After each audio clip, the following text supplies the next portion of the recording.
Hello guys, welcome back. Channel புதுசாக வந்தீங்கன்னா subscribe பண்ணிக்கோங்க. ஸோ இன்றைக்கி நான் பார்க்க போகிற வீடியோ என்னென்னு பார்த்தீங்கன்னா, பேன் 2.0. ஸோ நம்ம நார்மலாக எல்லாருமே பேன் கார்டு யூஸ் பண்ணிகிட்டு இருப்போம். மோஸ்ட்லி ஒர்க் பண்ணுறவங்க, டேக்ஸ் பே பண்ணுறவங்க, சம்டைம்ஸ் எல்லாருமே மோஸ்ட்லி இப்போ வந்து நம்ம பேன் கார்டு யூஸ் பண்ணுறோம். ஸோ அந்த பேன் கார்டில் பார்த்தீங்கன்னா நமக்கு கியூஆர் கோடு இருக்காது. ஸோ கியூஆர் கோடு என்னென்னா ஒரு நிறைய செக்யூரிட்டி பர்பஸ்க்காக கியூஆர் கோடு யூஸ் பண்ணிக்கலாம். ஸோ கவர்மெண்ட் என்ன பண்ணுறாங்கன்னா, சம் லேக்ஸ் வந்து அதுக்காக இன்வெஸ்ட் பண்ணியிருக்காங்க. எல்லா டேக்ஸ் பேயர்ஸ்க்கும் வந்து கியூஆர் கோடு எனபிளான பேன் கார்டு கொடுக்கணும் அப்படின்னு சொல்லிட்டு கவர்மெண்ட் வந்து ரீசெண்டாக ஒரு நியூஸ் பப்ளிஷ் பண்ணியிருக்காங்க, இனிஷியேட்டிவ் எடுத்திருக்காங்க. அதுக்கு நீங்கள் என்ன பண்ணணுன்னா, பேன் கார்டு வெப்சைட்டில் நீங்கள் லாகின் பண்ணிவிட்டு நம்ம கூட ஆன்லைனாக நம்ம கூட அதை வந்து அப்ளை பண்ணிக்கலாம்.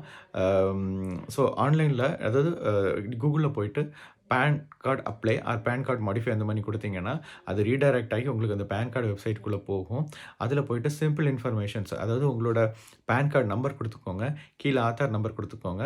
கொடுத்து நீங்கள் நெக்ஸ்ட் கொடுத்தீங்கன்னா அடுத்து நெக்ஸ்ட் பேஜில் என்ன கேட்கும்னா உங்களோட மெயில் ஐடி, அதாவது எந்த மெயிலுக்கு வந்து உங்களுக்கு பேன் வந்து உங்களுக்கு சென்ட் பண்ணணும் அப்படின்னு கேட்கும். ஸோ உங்களுக்கு பேன் மட்டும் போதும், உங்களுக்கு மெயிலுக்கு வந்து பேன் மட்டும் அனுப்பிச்சா போதும் அப்படின்னா நீங்கள் எந்த அமௌண்ட்டு பே பண்ண தேவையில்லை. உங்களுக்கு கியூஆர் எனபிள் பண்ண ஃபிசிக்கல் பேன் கார்டு வேணும் அப்படிங்கிற பட்சத்தில் வந்து நீங்கள் ₹50 பே பண்ண வேண்டியது இருக்கும். அதில் வந்து கியூஆர் எனபிள் பண்ண ஒரு பேன் கார்டு வந்து உங்களோட ரெசிடென்சியில் உங்களோட ரெஜிஸ்டர்ட் அட்ரஸ்க்கு வந்து சென்ட் பண்ணிடுவாங்க.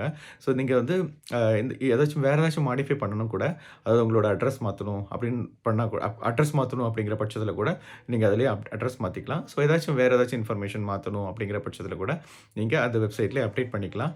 அப்டேட் பண்ணிட்டு நெக்ஸ்ட் கொடுத்தீங்கன்னா அது வந்து பேமெண்ட் கேட்வேக்கு போகும். பேமெண்ட் கேட்வே போகும்போது நீங்கள் ஒரு ₹50 பே பண்ணிங்கன்னா உங்களுக்கு உங்களோட ரெசிடென்சியல் அட்ரஸ்க்கு வந்து சென்ட் பண்ணிடுவாங்க. இன்கேஸ் உங்களுக்கு வந்து நீங்கள் இது டொமஸ்டிக்கு, நீங்கள் இன்டர்நேஷ்னல், அதாவது வெளிநாட்டில் இருக்கிறீங்க அப்படிங்கிற பட்சத்தில் ₹50 + 15, ஸோ அடிஷ்னலாக ஒரு ₹15 வந்து நீங்கள் பே பண்ணுறதா இருக்கும். பே பண்ணிங்கன்னா உங்களுக்கு வந்து நீங்கள் அப்ராடில் இருந்தால் கூட உங்களுக்கு வந்து அவங்க டெலிவர் பண்ணிடுவாங்க. ஆனால் நீங்கள் அப்படி அட்ரஸ் வந்து ப்ராப்பராக நீங்கள் மென்ஷன் பண்ணணும். எந்த அட்ரஸ் நீங்கள் மென்ஷன் பண்ணியிருக்கீங்களோ அது டெலிவரி அட்ரஸ், நீங்கள் எந்த அட்ரஸ் மென்ஷன் பண்ணியிருக்கீங்களோ அவங்க அந்த அட்ரஸ்க்கு வந்து டெலிவர் பண்ணுவாங்க. சிம்பிள் தான். பட் இப்போ நீங்கள் கரண்டாக நம்ம யூஸ் பண்ணியிருக்கிறதுல கியூஆர் கோட் இருக்காது. ஸோ கோயிங் ஃபார்வர்ட் உங்களுக்கு வந்து கியூஆர் எனபிள் பண்ண பேன் கார்டு வந்து சென்ட் பண்ணுவாங்க. ஓகே, வீடியோ பிடிச்சிருக்குன்னு நினைக்கிறேன். சப்ஸ்கிரைப் பண்ணிக்கோங்க.